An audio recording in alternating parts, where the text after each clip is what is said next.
Now that Purim is over, we're looking forward towards the next big Jewish holiday, which is Pesach or Passover. And that entails a lot of preparation, as everybody knows. And I think it's one of the most popular of the Jewish holidays. I think most Jews, and a lot of non-Jews as well, find themselves at a Seder, make it a point to be at a Seder, which in Israel is one night, the first night of Passover, and outside of Israel, it's the first 2 nights. And this entails a lot of preparation, just to get the house ready and getting rid of the chametz, which is prohibited to even own on Pesach. Entails a lot of work.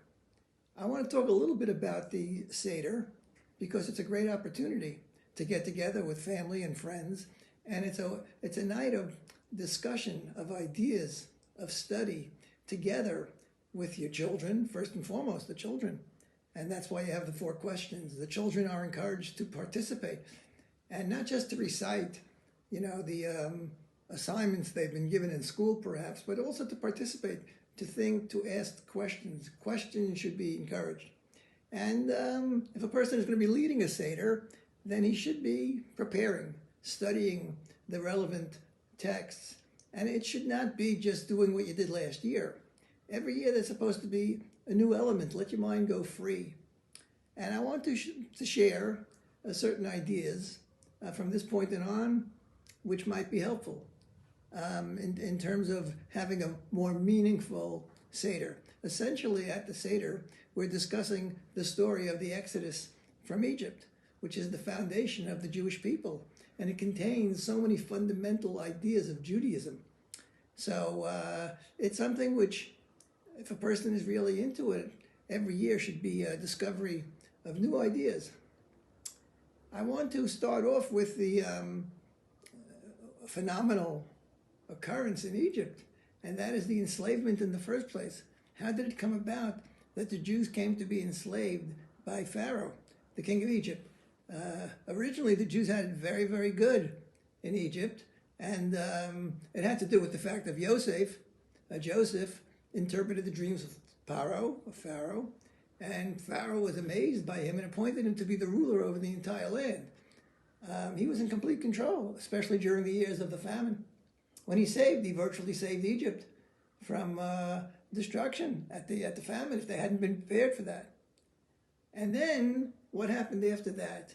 So the Torah describes the factors, and that is, it says that Yosef died and his brothers died. His brothers had come down at the invitation of Pharaoh, but eventually they died, and all of that generation died. And then it says that there arose a new king over Egypt who did not know Yosef.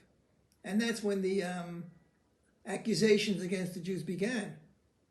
We learn something very important from this because there's a dispute among the rabbis. Is this literally a new king who did not literally know Yosef? Some say no, it was the same old king who had appointed Yosef, but now he turned against Yosef. He acted as if he didn't know Yosef. That's an astounding thing.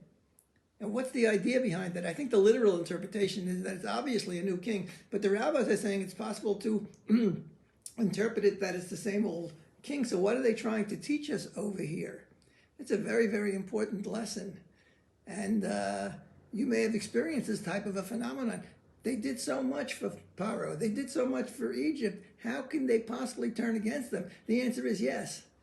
That sometimes you do a tremendous favor for someone, and ironically, he has a need to forget about it. He can't tolerate it because it points out his weakness. It points out his dependency. He was so dependent upon you, so it bothers him. It's a blow to his ego. So a lot of times you'll be very disappointed that you may have done something fantastic for a person. Then you were in a position of need, after some time, and you thought they'd be thrilled to help you. And when you asked them, they acted like very strange.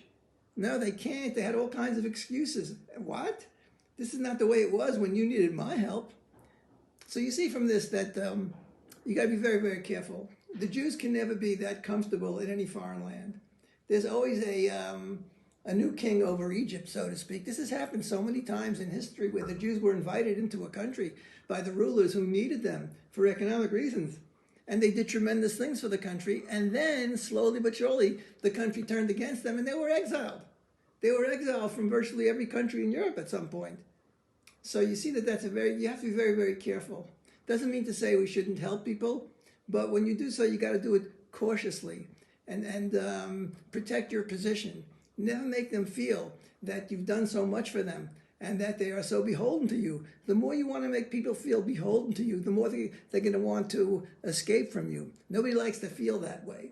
So that's the first lesson, that the enslavement in Egypt was in one way or another connected to the great things that the Jews had done for the Egyptians at one point. And that's a lesson that we need to carry away with us.